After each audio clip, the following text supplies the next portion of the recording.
Good day. Today we are going to test the GTX 1070Ti featuring 8 GB of VRAM with 3 display ports, 1 HDMI and 1 DVI port. So let's get into it. First off, I'll be running Assassin's Creed Odyssey. With the game set on 1080p Ultra settings, the 1070Ti averaged 61 FPS with 1% lows at 39 FPS. Now there is a slight bottleneck on my system, as I only have a 4-core 8-threaded CPU, so whenever I set foot in a busy area, the FPS drops about 10 frames. So you should expect a slight bit more average frames if you have a newer CPU. Next up is Call of Duty Warzone.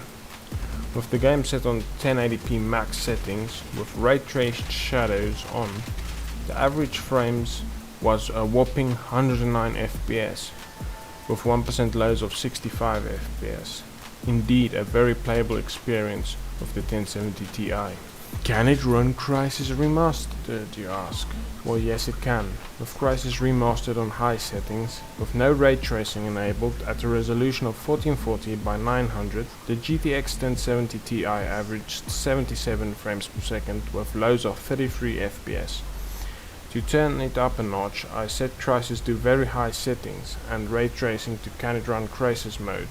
This did indeed run, with an average of 48 FPS and a 1% low of 26 FPS. Next up is Dragon Ball Z Kakarot. With every setting turned on to max at 1080p, by no surprise it averaged 60 FPS. And note, the game is locked at 60, so next up is the 1% lows of 53 FPS. This means you are having a stutter-free life right now, if you have this card. Now for some Genshin Impact. This is also a new game released in 2020. I set it on Ultra 1080p resolution.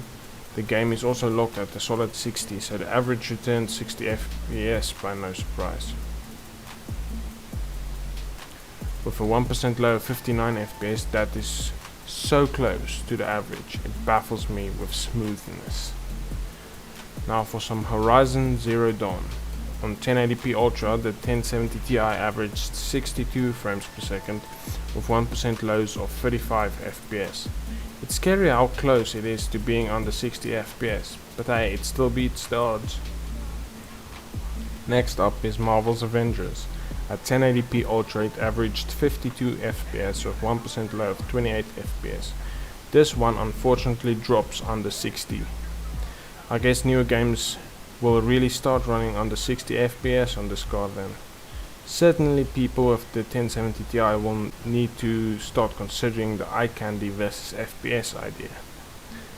The final game I'm testing on the 1070Ti is One Piece Pirate Warriors 4. With settings at 1080p max, the card ran at a locked 60 FPS cap, with the average at 60 FPS by no surprise and 1% lows of 45 FPS. Now, should you buy this card if you're in need of a new card, or you don't have a card right now because of the GPUs not being in stock? Well, my answer is yes, it's a good card, but don't pay too much for it. I'd recommend the price around 210 to 230 US dollars at this moment. I got one for 220 US dollars, by the way. So just look for a good deal. If you don't find one, keep on looking. Don't buy overpriced stuff, especially at this time. Well, thank you for watching and goodbye.